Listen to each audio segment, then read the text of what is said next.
Hey team, it's Timbo here.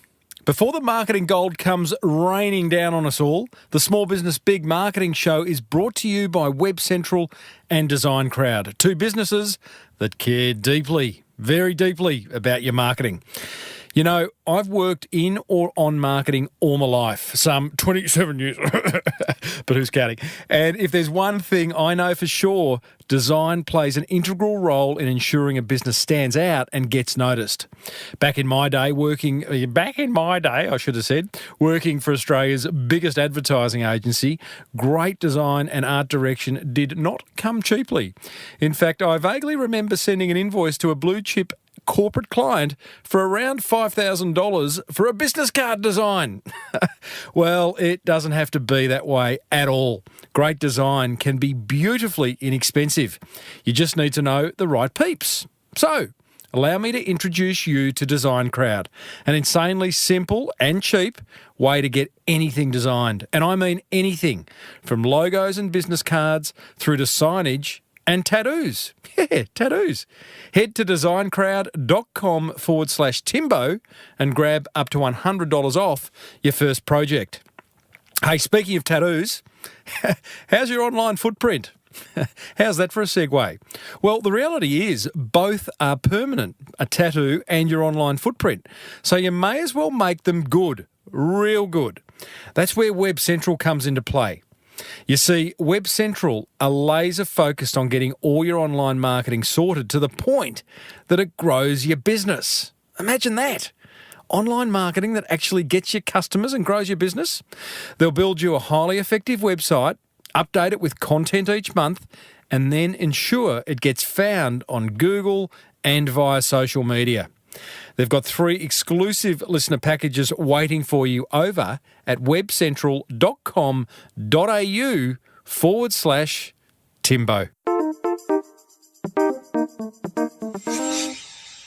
So I was at this awards ceremony the other night at which this fellow's apple cider business got a thunderous round of applause, much louder than some of the other businesses in the same room. So, being the curious fellow that I am, I had to find out why. Well, I said, welcome to a small business marketing show where successful small business owners share their souls to take your marketing straight to the lead. Now, here's your host, Mr. Timbo Reid. And welcome back to another episode of Australia's #1 marketing show. I am your host, Timbo Reid. But you, so much more importantly, you're a motivated business owner, ready to crank out some great marketing to build that beautiful business of yours into the empire it deserves to be. And that is exactly what we do around here. It's pretty much all we do around here, really. Focus on getting your marketing to the point that it is amazing. Hey, if it's your first time here, welcome. Don't be scared. And if it's your 325th time here, which is the episode number, then love your work. Thank you. Hey, big show today. Sam Reid, no relation, joins us. He is the co-founder of Willie Smiths Apple Cider, a much loved, I should say, Tasmanian apple cider brand. And he's got some solid opinions and ideas around marketing, not only your own brand, but the industry in which you operate as well. Plus, him and his team have just finished putting together a local festival attended by 14,000 people. How's that for a bit of good marketing? Hey, also inside this episode, I share some icebreaker questions that I use during my pre-interview chats, which I thought would help you. And I use them in general when meeting people for the first time. I think they're a lot of fun. They get past the surface and fast-track getting to know someone at a much, much deeper level. And I even give you my answers to each of the 10 questions I'm going to share with you. Yep, it gets personal, this one. As per usual, there is marketing GOLD dripping from the ceiling over here at Small Business Big Marketing's HQ. So let's get stuck right in. Coming up after this fireside chat, I share my top 10 favourite questions I use to start interesting conversations. But first, let's get stuck into today's guest, hey? Sam Reid, the co-founder of cider brand Willie Smiths. I met Sam at the recent Telstra Business Awards in Tasmania. Now, one of my jobs as the MC of those awards was to announce the finalists for each category and read out a short bio about their business. Each business always got a round of applause, as you would expect, although some got a much bigger round of applause than others. Willie Smiths Cider got the biggest by far. Quite heartfelt, I must say. So, in kicked my marketing brain. What are they doing that other businesses aren't? What makes them so special? Basically, I was thinking, why all the love for Willie Smiths? So at the end of the night, I suggested Sam come on the show and reveal his secret sauce. Hell yeah, was his measured response. So here's Sam Reid, co-founder of Willie Smiths Cider. And I started off by cutting to the chase, asking Sam, why is there so much love for Willie Smith? Well, Tim, first of all, I think we make alcohol, so that's a pretty good reason. I think people get excited about making great products. Exactly, but there's a lot of alcohol out there. There is, and we make alcohol out of apples as well. And being Tasmania and the Apple Isle, I think the apple industry is really, people have been impacted by the apple industry either directly or through their families.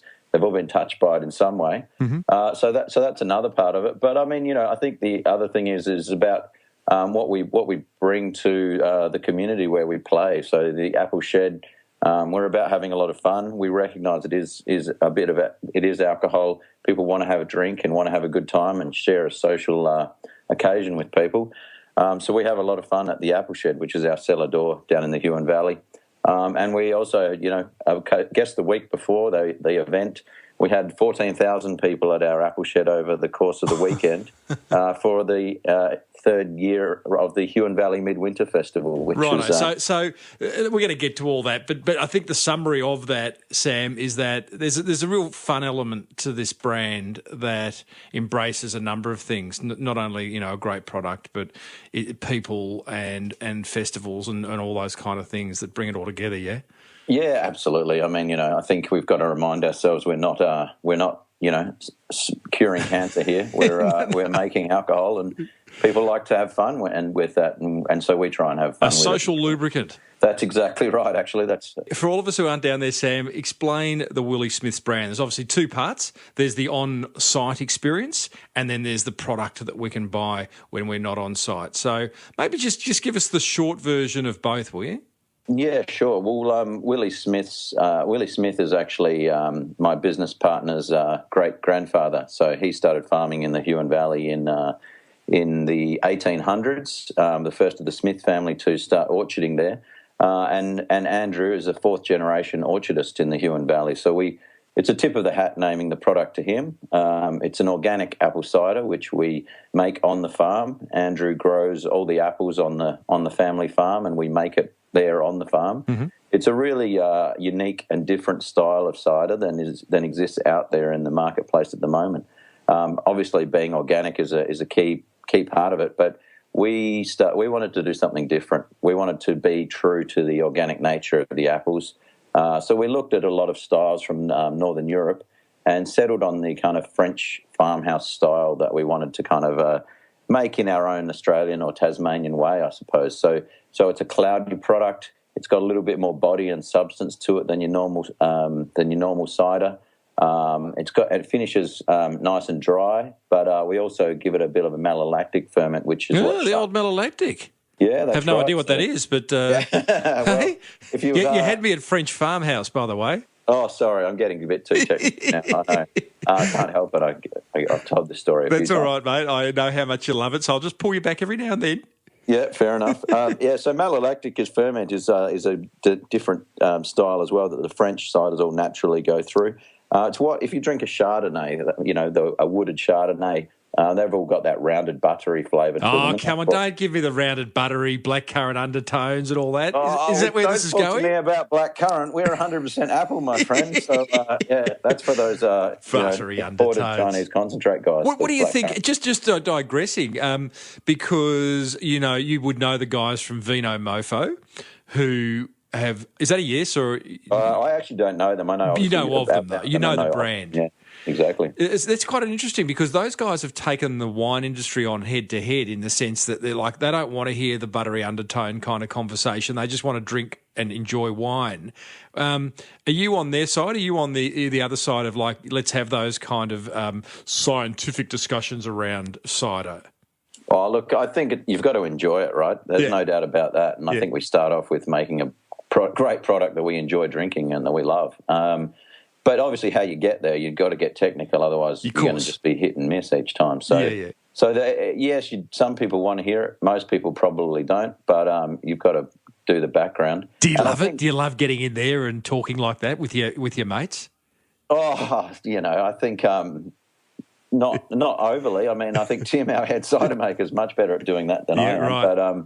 But I do like understanding the process, and I love going and finding out about new different types of ciders and what's driving what particular flavour profile and element there, because that's all exciting to me because it opens up new opportunities for new innovation, really. So, I mean, I do love to get into it, but I mean, not on an everyday basis, I guess, Not on interviews with marketing blokes. No, that's right, exactly. But I want you to know that we've gone in and made enough effort so that the outcome is a really great product. I suppose. You've got a great product, a variety of different ciders available at Cellar Door and nationally.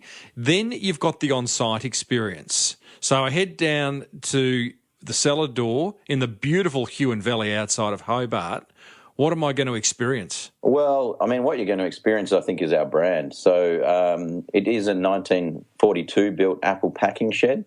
So it's filled with all kinds of artefacts and paraphernalia. It once was an old apple and heritage museum, and we thought, you know what, it's a bit dusty, it's a bit crappy, it's kind of the world's biggest junk store. What this really needs is a bit of a facelift to bring people into it and educate the people about the history of the Huon Valley. All the whilst promoting the great quality products and produce we have in the region and giving people a chance to try, our different styles of cider, because we understand we're on a journey to educate people. Cider is still only 3% of the total alcohol market in Australia versus beer, which is, 42%. Mate, that's such an opportunity, isn't it? Well, absolutely. All you need to do is make it taste more like beer and you'll be laughing. Well, why don't we just make apple beer? That's what we tell the Chinese tourists, since they don't know what cider is yet. But you'll come in and you'll get to try it. You'll get to meet our amazing team. We've got a really strong set of values at Willie Smiths, and I guess a really engaged team is what's really built this brand. Well, can we talk about that, because that's critical, and I speak to a lot of business owners, big and small, who one of their major complaints, one of the major challenges is people, and we're a complicated bunch, us humans. I've read some stuff from team members about the Willie Smiths brand, and they love it. They're so proud to work for it. You've got a set of values. How have you created this culture? Well, I think we've created it by letting people add themselves and their own personality to it to a certain extent. We started off with a pretty clear vision of where we want to go, and we are really about changing drinking habits of Australians, really, because we want people to not only start drinking cider, but start drinking cider made from Australian But apples. But come back. What you said earlier was very interesting. So you've said you've got your own set of values, but you let them, your individual staff members, bring their own personality to it. That's interesting. How do you do that? Give me an example of someone on your team who does that brilliantly. Oh, well, I think, we basically celebrate each other's differences. We know that there's not always going to be one specific way of doing something. You could write procedure manuals for everything, but the reality is if you've got great people who are really passionate about what they do, letting them bring their own personality to solve a problem and do something the way they want to do it is actually really empowering for people. People enjoy that. They don't like necessarily having to follow rules and processes, I believe, that, they see as superfluous when they know they could probably do a better job doing it the way they want to do it. And more often than not, that is the case. And you've got to trust people when you're in small business, because if you try and micromanage everyone, you won't get anywhere, because there's too much stuff to do. I mean, we haven't got the time to try and do everyone else's jobs for them. You've really got to empower them to add value to you. I'll give you an example I'll give you an example of what I think you're talking about. I'd still like to hear an example from the Willie Smiths team. So I interviewed a fellow many years ago who was part responsible for bringing the Virgin Blue brand to Australia, right? And what he said was, first of all, he had no problems attracting people because it was a brand that people wanted to work for. It was a cool, youthful brand, a fun brand to be amongst. A second part of that was, for example, part of their Virgin Blue culture was to allow their staff to bring part of themselves to work, which kind of, like you can't turn yourself off when you go to work, can you? But he quoted the example of a cabin crew member who he just employed. She had to obviously adhere to all the Virgin Blue standards, but in her previous job, she was a face painter at kids' parties. So she was allowed carry her crayons and face paints, and when a kid was upset in flight, she was able to go and, settle him or her down, paint his face and give him a bit of that part of her that she loved doing. Yeah, is that what you're talking about? Yeah, I think it is. It's about finding creative solutions to help people be the best they can be. I suppose the best example that I can think of off the top of my head would be Juha Palanen. He was one of the original managers of the Apple Shed. The Apple Shed's grown out of control to a certain extent. This is your cellar door. This is our cellar door, yeah, absolutely. And it's grown out of control, and he's, wanted to take a step back a little bit. But we know that but we obviously want to keep him there. So we've kept him there. And then, he's really, really passionate about his gardening and his garden. So we actually allow him to go and work in his garden. He's working, 4 days a week for us. So that in summer he can go and tend to his garden and grow his own berries and local produce, which we then purchase back from him at the Apple Shed and use. So it doesn't get much more local than that. Mate, that bloke is not going anywhere. You've got a staff member for life. Yeah, absolutely. I think so. And we're really lucky to be able to have someone who's that passionate and cares so much as well. And you show someone a bit of love and respect, and they'll give it back to you in spades. I'm convinced about that. Google do this. Google have each Friday. I can't remember what they call it, but every staff member is allowed to allocate 20% of their working week to their own projects, because Google know that that'll satisfy their whole personal kind of need to do that, and secondly, some of those projects may well become part of the Google empire at some point. So, as a business owner, Sam, is that a tough thing to do, to hand over some freedom to your staff, or is it just a non-negotiable? It's a really interesting one. I think it hasn't been particularly tough because I think I've been really focused on wanting to continue new. What excites me is new things, Tim. I like creating new things, so and that's what excites me. And so the more I can hand to people and let other people own and give them the control and autonomy, the more it frees me up to go and do more interesting and creative things that excites me, such as developing the festival, which obviously is developed as we've gone along, or getting this 16th century cognac still installed at the Apple Shed too. So see, I love this. See, they're two. Okay. They're two massive ideas. They sound massive. A festival and a cognac distillery. You, a business owner, have managed to, sounds like, get off the tools, stop working in the business in order to work on the business, and be, I'm going to say, scarily innovative. That's really inspiring stuff, Sammy. I mean, it's clearly, it sounds like it comes easy to you. Do you have a tip for those listening on how they could do a bit more of that in their business? Well, I think I really don't know, Tim, to be honest. I wish I did have a tip. That's because it comes naturally to you, mate, I think. But do you understand the fact that there's a lot of business owners out there who can't let go? Yes, I totally understand that because I see it regularly in my day-to-day dealings, and I see that people do struggle to let go. And I look at it and I analyse it, and I feel that a lot of it is about trust. And I just worry for those people because I don't think the business is giving them what they want. Mm-hmm. I think if they have an inherent distrust of people, then they're not going to be able to let go of anything, and then they're going to be constantly stuck on the tools. And if they can convince themselves to trust people and to trust that inherently, I believe humans are great and that are honest. And as the day is long, I mean, the society we live in would be very different if that wasn't the case. And so if you can convince yourself to trust and give a little bit more each time, you'll find that you get more and more rewarded, I believe, as you give a little bit more away and give a bit more ownership and autonomy to your team, because people want that. They want to feel like they can put their mark on things, I believe. They want to feel like they can own it and call it their own. Mate, that's marketing gold right there, buddy. I've heard you a quote of yours: customers don't interact with a brand; they interact with people. So you're living that, aren't you? It's like people buy from people, and that's coming from a product-based business. Often I hear that service-based business, but people are everything, right?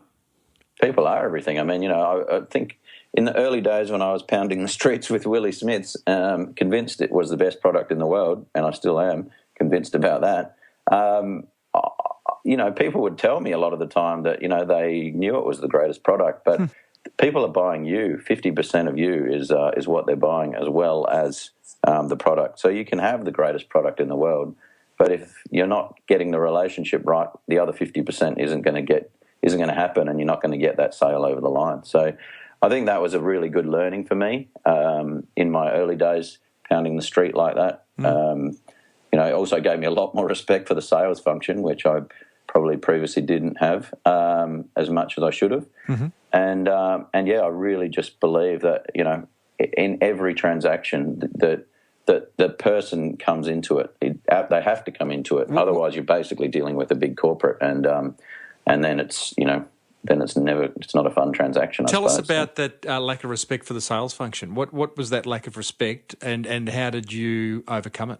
Well, by doing it, to be honest. I don't think you can actually really ever understand it. But the lack of respect probably came from my traditional marketing background, where, sales and marketing would always be not at war, but, you guys should have done that. It's not working because you guys aren't doing this, or the other way around, you guys should have done that because that's not working. So, it just came from that adversarial, functional-based relationship that happens inside a corporate environment, really. It's ridiculous, isn't it? I mean, for sales and marketing not to be not one and the same. I would argue marketing's very good at generating inquiry and building brand and engagement. Sales is the conversion of that into a business. But is that how you see it? Well, I think the whole business has to be one, really, to be honest, and the production has to be as equally lined up with sales and marketing, and if everyone's off doing their own thing and fulfilling their own functional needs, then how's that actually going to end up focusing on what the end customer or consumer wants, really, at the end of the day? So, how does it look like at Willie Smiths, Sam, and then in making sure everyone is on the same page? Is it an open plan office? Do you have a morning, catch up? What's the way of bringing it all on to the same page? Well, I mean, I guess this is a challenge I'm now facing as we get a little bit bigger and we actually have people in specific roles, in specific functions to do things. I guess previously when we started, it was Smithy and I doing everything, so that made it fairly easy to keep everyone on the same page. It was the two of us. But as we've grown, it's just about building that sense of team and keeping everyone feeling like focused on what we're trying to achieve, I guess, as a business, I find is pretty important. Mm-hmm. But, working with people who value each other's experience and skill set and are happy to pick up the phone and have a chat to each other, because we actually are located, we've got a sales guy in Melbourne, a sales guy in Sydney, we've got the apple shed, and then the cider is down, another kilometre down the road too. Mm-hmm. So we're not all in the same place. We're all scattered all over the place. So we do have to use, a lot of phone calls, a lot of Skype calls, monthly meetings, annual getaways, to really make sure we were bringing that sense of team. And the festival was fantastic, though. We had all of us pitching in. Didn't matter whether you're, a marketing person or a salesperson or production or working in the apple shed. At 6 a.m. on the morning of the festival, after we'd had wind and snow and tents ripped apart, we were all there making sure this festival was going to happen, and it great way to unite everyone and bring that I can sense imagine. of team. I really want to explore the festival. First, just wrap some numbers around it for us. Where is Willie Smiths at as a brand? Whatever numbers you're willing to share, annual turnover, staff, you tell me. Yeah, sure. Well, I think the Australian cider market is, around about 100 million litres. We're about, 0.2% of that. So we're a very, very small part of the Australian cider market. It's our goal that we want to get to 1% of that. Is our kind of medium to short term goal that we want to get to, and we want to start making a difference and helping people understand about Australian cider made from Australian apples. We've probably got about 30 people, 35 people, about 20 full-time equivalents, I suppose, with half of that being at the cellar door and the apple shed. Obviously, hospitality is a big part of the business, and being a service part of the business, you need a lot of staff there as well. So that's kind of the scale of where we're at the moment. Okay. Tell me, you made an interesting point before. You believe you're the best apple cider product in the world. That's coming from a father who loves his child dearly. Yep. Founder syndrome, I think they call it. Well, okay. But obviously there's some very strong belief there. You've got 0.2% of the cider market. Your goal is 1%. Why not bigger? Should the best cider in the world be the most popular cider in the world? How do you know when you've really made it? Yeah, I don't believe the best cider in the world should be the most popular cider in the world. So you're happy to stay small? Well, happy to stay the right size, I think, is probably the most important thing, because I think we all know that if we think about what's the best champagne in the world, I don't know what the best champagne of the world is. I heard there's this one in France that does about 6 million bottles a year. That's not the biggest, but it's the best. And they don't. They can't grow that much bigger. They're using their own estate grapes to make that champagne, and they want full control of the process end to end, like we do at Willie Smiths as well. So that, I guess, to a certain extent, a limiting factor, and they're renowned as the best champagne in the world. So I think it's about right size for you. So does that mean then, Sam, that you then, that best champagne in the world of 6 million bottles, I'm guessing, is not cheap, right? So Correct, is therefore pricing a key strategy for you, being a premium product? Oh, pricing's absolutely key for a number of reasons. Because obviously you need to make profit, otherwise you can't continue. And I'm pretty sure I know there's a few people out in the market who are pricing below cost or haven't worked it out yet, but they are. And so that's long-term not sustainable, as you know. But it's also a really good indicator of quality. If you believe you're making... It's a weird indicator of quality. Weird? Yeah. In some sense, I always think pricing's fascinating because we as humans, we kind of look at something that's expensive, or at least I do, and you kind of draw the conclusion that it must be very good. Not always the case. Yep. Yeah, no, I think that's true. But at the same time, you've got to back yourself. If you believe you've got a great product, you've got to back yourself in the pricing as well. And we spent a long time talking about what the price was going to be when we went to market, and we were, obviously nervous and freaking out about it. But people have responded to it, and people have appreciated that we are making a unique product that's very differentiated out there. And people are willing to pay for it. So you are a premium cider, yeah? Like, give us a absolutely. kind of... I had no idea. What's a bottle of cider worth, generally? Well, our 4-pack of Willie Smiths will retail for about $24, I guess. Yeah, okay. It's up there. Yeah. And, there's obviously the extreme on the other end, which probably I don't want to go into too much. The imported Chinese concentrate ciders that sell... Breathe, Sam. Let it out, mate. Sorry, Tim, I've gone into it. But the ciders that use imported Chinese concentrate that obviously is cheap as chips, that they sell, a 10-pack for $20. So that's the other end of the scale. That gets your blood boiling, doesn't it? Well, what gets my blood boiling, Tim, is the fact that there are labelling conventions don't exist out there, so that people can't pick up a can and go, yes, that's using Chinese ingredients, and pick up our bottle and go, yes, that's using Australian ingredients, and I can make an informed choice as a consumer. that gets my blood boiling, Tim. So are we talking about some quite big brands doing this? Well, the majority of the market, Jeez. unfortunately. So what's interesting in talking to you leading into this interview, one of the things that you've taken on, and I think this is very noble of you as a small business, is you are willing to help educate the category, the buyers and me, customers, about the difference between imported cider concentrate and drinking cider made from fresh local apples from Tasmania. That's a tough job, and it can be an expensive and time-consuming job, but you're willing to take it on.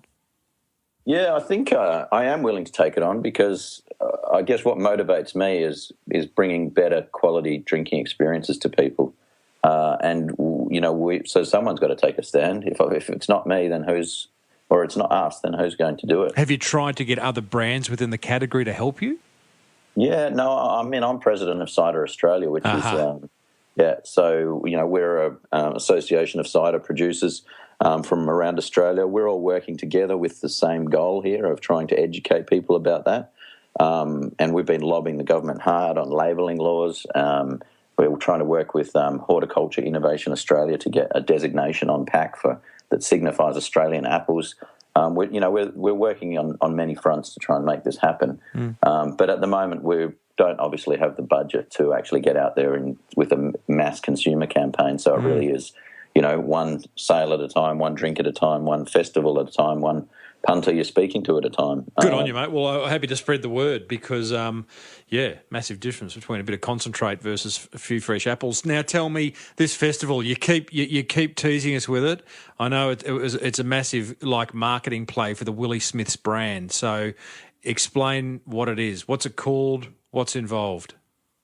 Well, it's the Huon Valley Midwinter Festival, and when we started Willie Smiths, we always wanted to have a festival that was about the apple.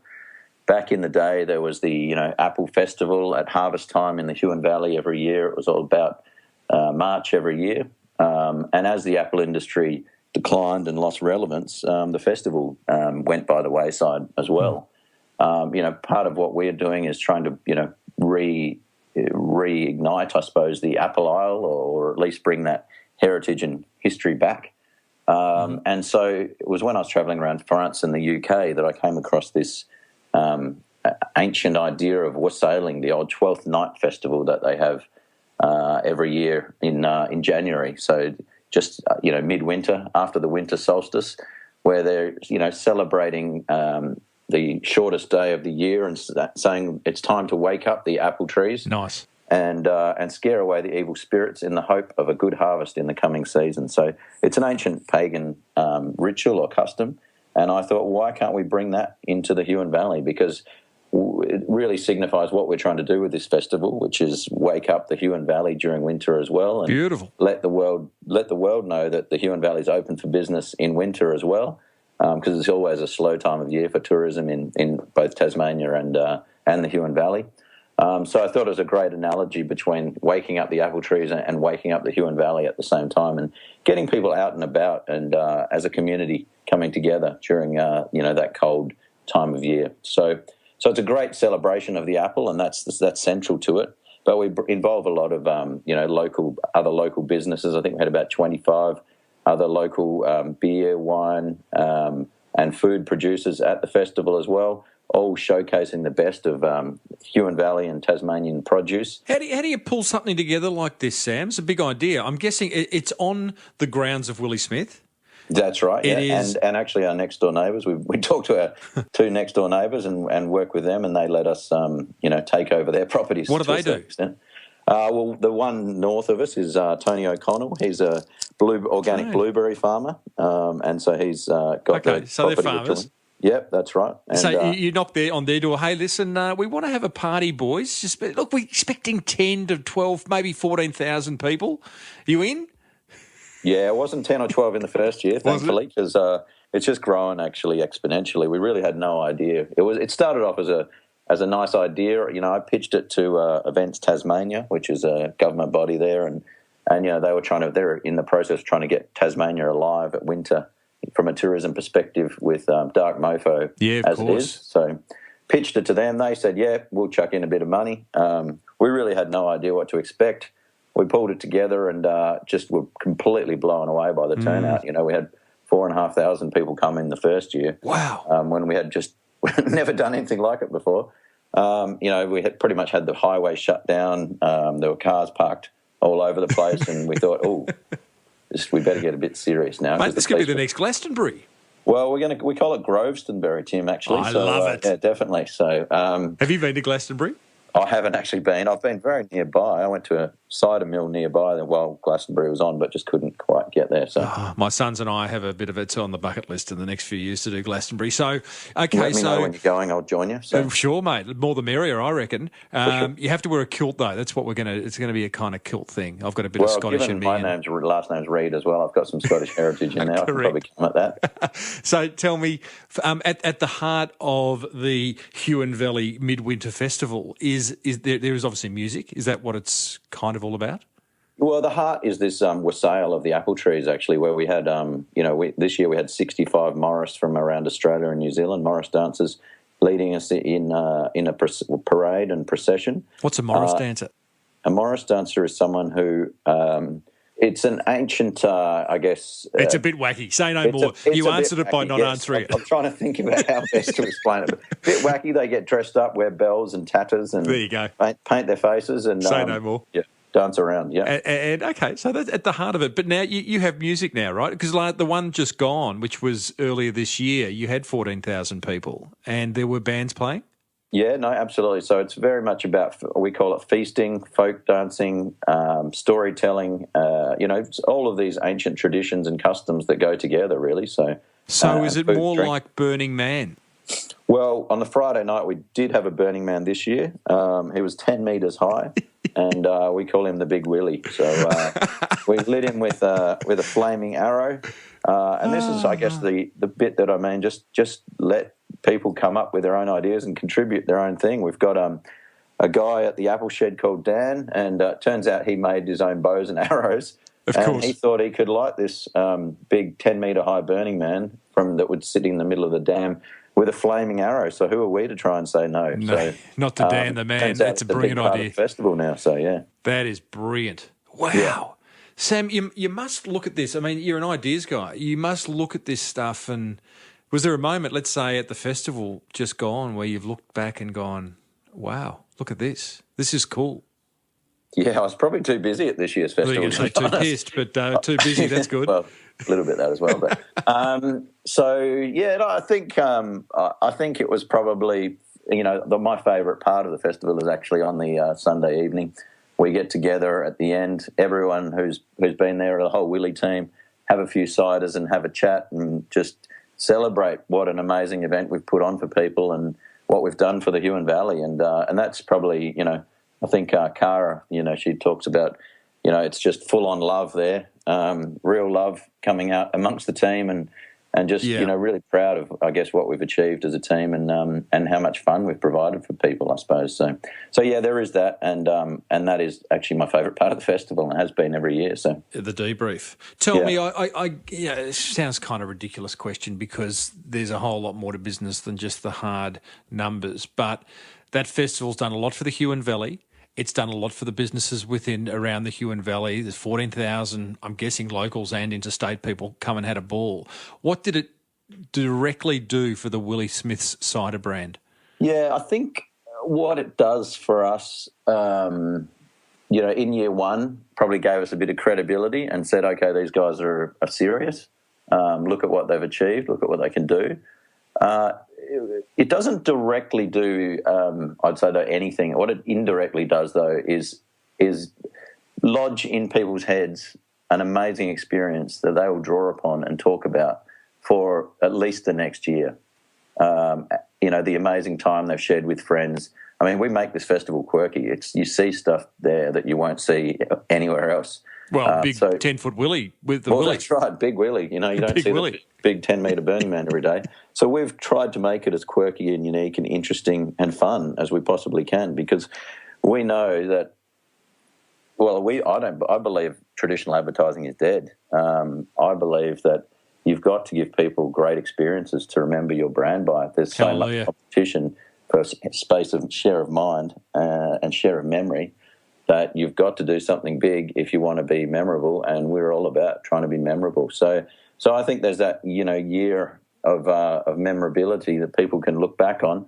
Not everyone, probably some people don't remember exactly what happened, but but most people remember having a great time with friends, and probably one of the best events of the year that they've got, and it's something they really look forward to again for the next year. And I think that sets us up as a brand really well. The festival doesn't make us any money, but what it does is just say, wow, these guys are great. They've put on a great time. I'm willing to kind of invest in them because they've invested in the Valley. They've invested in putting something great on for us.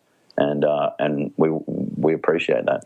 Okay, interesting, and I totally agree with you. Traditional advertising, I'm not sure if it's dead, but it's certainly there's some other options that are available to business owners, large and small, that allow us to kind of not have to spend a whole lot of dough on back page ads or 30-second TV ads, which is a wonderful thing for all businesses, I believe. However, let's talk about just finishing that marketing discussion. You do these festivals, you've got a great brand locally, and as I said at the start, you got a rousing applause at the Telstra Business Awards the other week. But I'm a buyer. Let's do a bit of a role play here, Sam. I'm a buyer in New South Wales, so 2 states away for overseas listeners, who is responsible for stocking ciders in bottle shops up and down the New South Wales and Queensland coast, right? Yeah. I don't really care about your festival. You haven't got the budget. Willie Smiths I'm guessing, haven't got the budget to advertise. So I haven't had a lot to do with your brand. How do you get him or her across the line? Oh, I think the proof really is in the pudding. Or the cider. For buyers, they'll see what's selling and what isn't selling in the stores. They can see that. But you've got to get it in the store. You've got to get it in the store, absolutely. And I think you've got to choose the right time to go with big buyers and be in those big stores, because it's, putting a product on shelf that isn't going to sell isn't going to work for anyone. It doesn't matter what size advertising budget you've got. If you can't convince people to buy it, then, you can throw all the advertising money you want at it and it's still not going to move. Mm-hmm. And we're about, constant, I guess, growth, constant movement and constant evolution of our product. We don't want to sit still, and we don't want to go and get mass ranging and sell a lot of product one year and then find out it's not moving and get taken off shelf. So we want to be in the right places at the right time for our brand, I guess. Okay. But back to your point, I suppose, we're doing that by having these festivals. We did get 10% of our festival goers were from the mainland this year. They shared that experience. They will take that experience back to the mainland with them. Go into their bottle shop. Hey, where's Willie Smiths? Bottle shop, exactly. And not only that, though, they'll be advocates for the brand. We like to think we've built a fantastic community around our brand through the festival, through social media, through the events and other activities we do on the mainland as well. And so we've really built a community of I suppose, people who advocate for our brand because they appreciate what we do and they believe in it and they love it. So yeah, for me, that's what it's really about. Creating your evangelists, I suppose. We'd prefer to invest, focus on 10 people and give them a great time than focus on 1,000 people and give them almost nothing. So. Okay, great. So do you have evangelists around the country that you kind of tap into, whether it be a well-known person or someone who just, madly spreads the Willie Smith word, and how do you manage them? We do have the evangelists, but whether or not we communicate them on a one-to-one basis isn't the case. I'd say we've got evangelists on social media. You can see them. I can see them popping up and see them sharing with their friends and educating their friends and bringing them along to events when we're doing something in the state. So yeah, absolutely. But it's not like something I know all their names and I can email them and reward them. But I think should you? Well, I think I think it'd be nice to be able to do that, but it's we're not quite in that kind of one-to-one space yet. Unfortunately, it's probably the way the world will go, and I imagine it might go that way. Well, it's not, again, I wouldn't say that's the be-all and end-all of a marketing strategy, but it would seem that's only going to that's a marketing play that's only going to get harder as you get bigger. Yes, absolutely. Maybe you've got one. Although I think one-to-one data is actually going to get much stronger as we, as we evolve, as online evolves more and more. I mean, all the guys at Facebook are all about that. They're all trying to. Big data is the future, I think. So, mate, I love it. What a great story. I look forward to seeing it unfold. You kind of. Do you feel like you're at sort of day one of a very long journey? Oh, I'd say we're day 3. Day 3. Well, it's interesting absolutely. I say that because Jeff Bezos of Amazon only a year or two ago said Amazon's still in day 1, and I think there's so much upside. We're going to see so much growth in the way we market our businesses going forward thanks to technology and the way it allows us to disrupt and your ability to go one-on-one with customers. And great, mate. I think it's a wonderful brand that you've created and well done to you. No worries. Thanks very much. Really appreciate it. And Willie Smiths, website address would be... www.williesmiths.com.au. That's WILLIE Smiths.com.au. Come and visit us in Tassie, guys. Correct. Tell them Timbo sent you. Thanks, Sam. Cheers, Tim. Well, there you go, team. Sam Reid, co-founder, Willie Smiths Cider. What a great story. Now, coming up, I've got my top 10 questions for starting interesting conversations, plus my top 3 attention grabbers from that fireside chat with Sam. But first, here's a word about a couple of businesses that want to help you build that beautiful business of yours into the empire it deserves to be.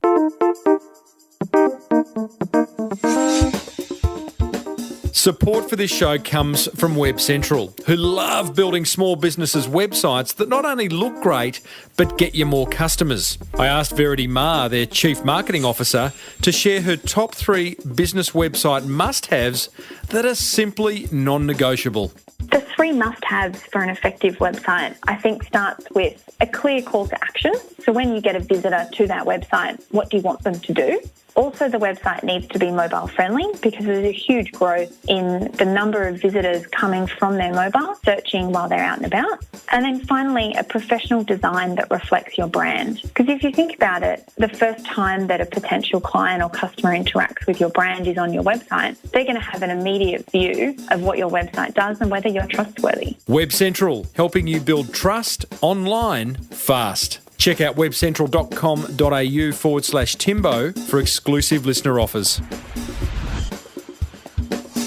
The Small Business Big Marketing Show is also grateful for the support of Aussie-owned business DesignCrowd.com, the world's #1 custom design marketplace where it's beautifully simple and cheap. I love cheap. To get a design you love, guaranteed. I asked founder Alec Lynch what problems Design Crowd solved for us small business owners. Buying design has traditionally been an expensive process, a slow process, and a risky process. Design Crowd's crowdsourcing solution fixes those problems. DesignCrowd.com, a faster, cheaper, more creative way to get a custom logo, graphic, or print design for your business. For a special VIP offer that can save you up to $100 on your first design, visit designcrowd.com/Timbo. Righto, my top 3 attention grabbers from a chat with Sam Reid of Willie Smiths Cider.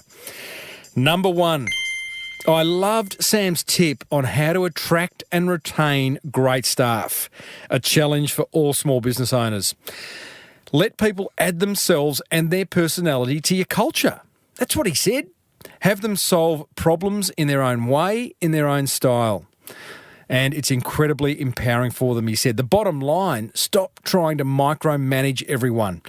And you might find they enjoy their job more and bring a lot more to the table each and every day. Attention grabber number 2, free yourself up so you can create new things.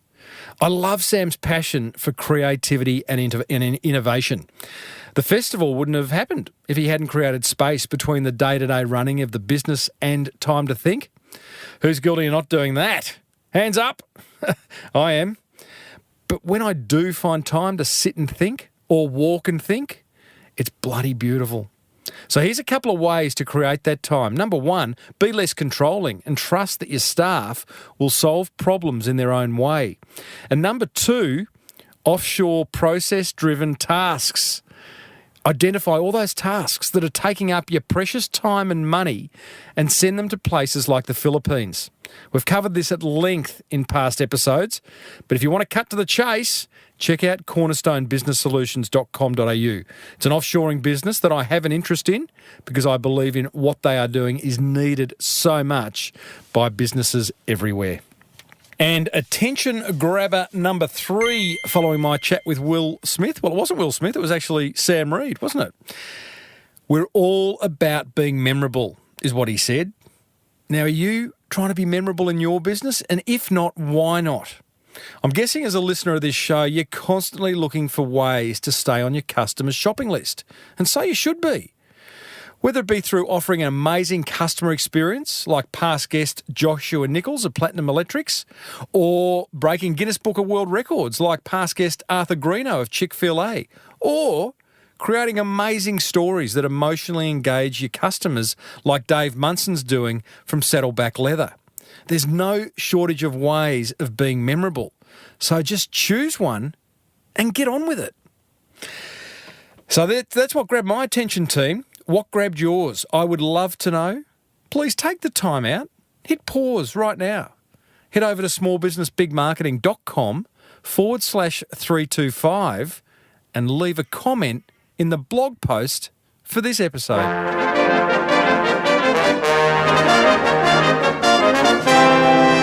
And now it's time for my top 10 icebreaker questions for starting interesting conversations. Love a big opening. Now, these are questions that get past the surface and help you to get to really know someone at a much deeper level than if you were to simply talk about the weather or what they did on the weekend. That's boring. So you can use them to start a conversation with a prospect, a new client, a new employee, a new supplier. Maybe even use them to start conversations with your business partner or existing staff members. You know, you'll often hear me ask an unexpected question at the top of an interview, and I do this to settle my guest and create a smile up front right off the bat. And it always leads, without fail, to a much easier, comfortable, enjoyable conversation and interview. So, here's my top 10 favourite questions. I'm sure there are many more, and I've actually created a blog post where I'm going to get you to add your own to it. I'll share that link at the end of this. Righto, number 1. What's the best job you've ever had? Well, I can tell you mine was a porter at a 5-star hotel in Cairns. Opening doors, organising day trips for guests, carrying luggage into their room. I loved it. And every now and then I got to work behind the pool bar, which I loved even more. In fact, one day, between you and I got to serve a penthouse pet. Oh, yes. Hello, Timbo. That is a story for another day, though. My next favourite question, these are not in order, but question number 2, what's on your bucket list? I've got a few things on mine. I don't have a formal bucket list, but I want to go to Glastonbury with my kids, that wonderful rock festival in Scotland they have each year. I want to live in Italy for 6 months each year with my beautiful wife. And I want to learn to play guitar. Oh, I'd love to be just like really proficient. Is that the word? In any musical instrument, really, but in particular acoustic guitar. Number 3, what's one habit you're trying to get rid of? Well, between you and I, nail biting is mine. I'm a shocking nail biter. It's a disgusting habit, I know. But it's just one that I can't seem to kick. I can be a little bit of an anxious person. I think maybe that's got a little bit to do with it. Don't know. I've heard things like dip your fingers in the toilet bowl, then you'll never put them in your mouth again. Quite like that. Might try it. Oh, boy. Told you this would get personal. Question number 4. Who is your hero? Well, my cliche answer to that is my wife. She is my rock, and she's everything I'm not, really. Thank God for her. I love Jamie Oliver. Bit of a bromance going on with Jamie Oliver. He doesn't know it. It's a one-way street, but that's okay. And between you and I, I've always wanted to be a rock star. Michael Stipe and Michael Hutchence. So Michael Stipe from R.E.M., Michael Hutchence from INXS, the late Michael Hutchence. Always wanted to be both those guys. Slink around the stage, sing anthem-esque songs. Oh, I'd love it. Number 5, in terms of value for money, what's the best product you've ever bought? Well, one of those head massages for me. You know those ones that are sort of like the wiry little prongs that you just kind of push up and down on your head? That sounds wrong, but you know what I mean. Question 6, what's the biggest animal you could knock out with one punch? Oh, this is an old favourite of mine. You'll have heard a number of interviews I've done start with this. For me, having worked on a sheep farm for a few months in my early 20s, I'm going to say sheep. Yeah, I reckon I could take a sheep out, no worries. Just one good uppercut. Hello to all you vegetarians and animal lovers. I love animals. Got a dog, Mr. Charlie Bucket. I love him. Question number 7. If you were to die tomorrow, what little thing would you regret not doing? Well, for me to be telling those who are close to me just how much I love them or respect them. I don't think we do that enough, and it's a beautiful thing. I tell my kids I love them all the time. I go, oh, yeah, whatever, Dad. Next. Bit harsh, but fair, I suppose. Icebreaker question number 8. What freaks you out? For me, it's heights. Like, sometimes I'm okay with heights, but when I'm confronted with serious heights, I freak out a little bit. You've seen those extreme videos on YouTube where the guys, I think they're generally from like Russia, they climb like massive skyscrapers and stand on the top of the antenna of an incredibly tall building or crane or whatever. I'll put one in the blog post for these questions over at smallbusinessbigmarketing.com/325. You'll see what I mean. I actually can't watch those videos till the end. Hey, you're getting to know me, aren't you? Hey. Icebreaker question number 9. What did you want to be when you grew up? For me, it was a cameraman. I wanted to be a cameraman at a TV station. One of our great family friends was a very famous newsreader in Australia, and I used to go in and watch him read the news, and I don't know, I always wanted to be the cameraman. And number 10, what is something you hate doing? Well, for me, it's unpacking the dishwasher.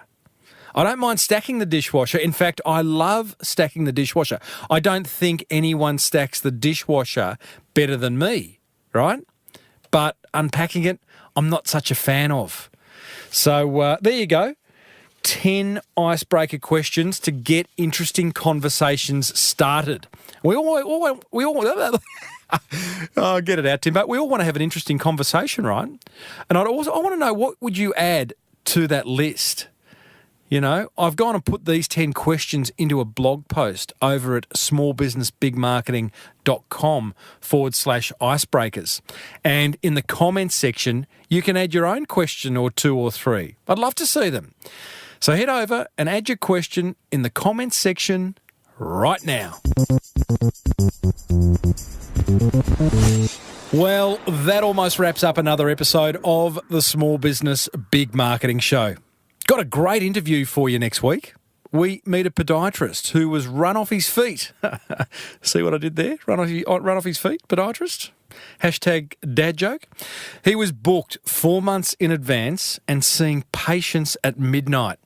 He's now completely turned his business around. It's making more money than ever, and he had to cancel a round of golf for the interview. Hey? Shows you what kind of a life he's living now. If you love this show, then go and pay it forward by letting another business owner know about it.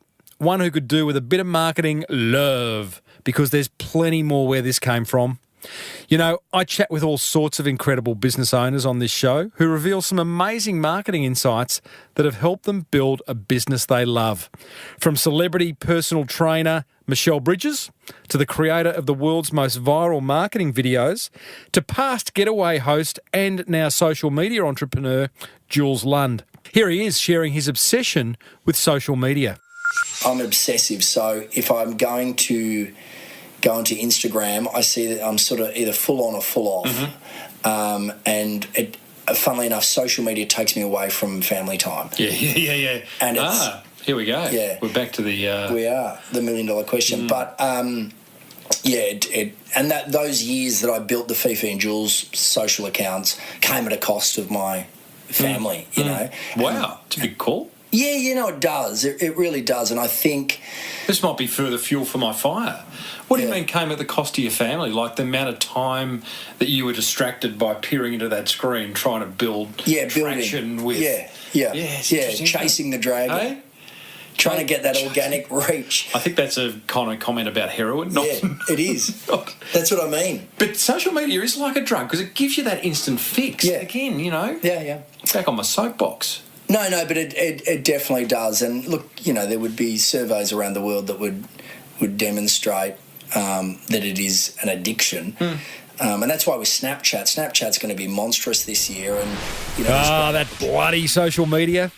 You can hear my full interview with Julesy, plus hundreds more over at smallbusinessbigmarketing.com, or you can subscribe free on iTunes, and I would love you to do that. Then you'll never miss another episode. It will go directly to your device, your smart device. Be sure to check out designcrowd.com/Timbo. They're an ideal way to get any marketing materials designed for that beautiful business of yours. Plus, there's an exclusive listener offer waiting for you. Speaking of ideal, visit webcentral.com.au/Timbo if you'd like a custom-built website and one that gets managed for you on a monthly basis. Got to love that. Or maybe you just like your current one brought into the 21st century. webcentral.com.au/Timbo. Until next week, I'm Timbo Reid. Thanks a million for listening to the Small Business Big Marketing Show. May your marketing be the best marketing. Bye for now.